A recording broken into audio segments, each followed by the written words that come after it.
Hello, today I'm going to walk through the steps of creating a PDF or a Word document into a Google slide to make it easier for students to answer on the document so that everything can be digital for the Mastery Grid or for any teacher. So here I'm using Mastery Grid on species survival. We use on our life science 8.2 standard, and I'm going to be converting the gizmo for inheritance that we have as a Google Doc into a slide so that it's easier for the students to do. So first I need to open up the assignment, which I could have clicked that link, which I have up here to hopefully save us a little bit of time. So on this, it will take half a screen. Half of a page is typically what you want on one picture. So I already took the first picture. So here's my second picture. I'm going to push the Windows Shift S, and that's going to bring up crosshairs. And I know that you can't see that, but I'm selecting from the gizmo warm-up down to the very bottom where it says, because this offspring inherits its traits from one parent, it is called a clone. And when I do that, it now is saved to my clipboard. And so then I need to go into my assignments in your Drive and wherever you want to save this. So for me, it's species survival, Mastery Grid, and I will create a new slide right there. And I already have this created again to save us a little bit of time. So I need to make a new slide.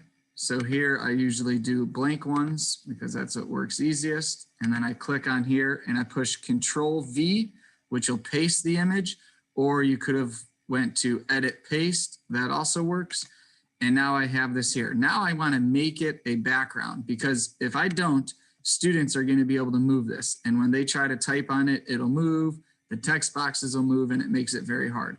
So to do that, you go to File, Download, and you're going to download PNG, or the image. And so that downloads just that current slide.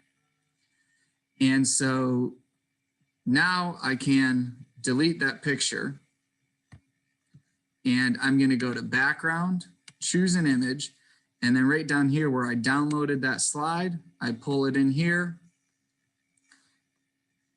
And now that is locked in place. The student cannot move it. So now I want to make these text boxes so that students can write in each of these areas. So I'm going to make a text box right there.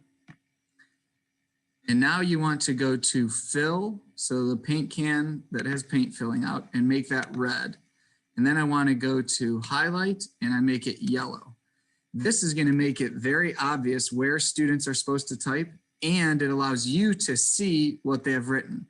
So body type, maybe it says large. If you look over here on the side, I can see that they have typed something. So if I'm not necessarily checking for accuracy and I just want to see that they attempted these pages, then I can just look over there and see, okay, they did it, they're good to go.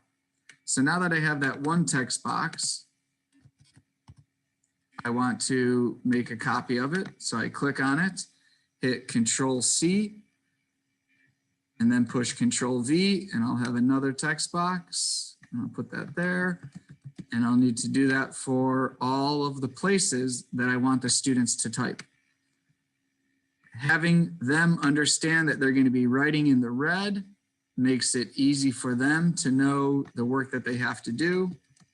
It also makes it easy for you to grade the assignment and see exactly what they were supposed to do.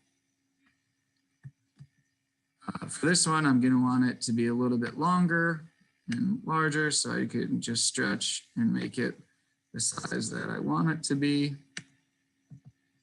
And that's done. So it does take a little bit of time to get this going, but that's half of a page. So here I can get 4 or 5 of these on a side and really be able to grade it relatively quickly when I'm just checking for the completion grade. If you have any questions, feel free to reach out to me at swatson@vikingmail.org. Have a good day. Bye.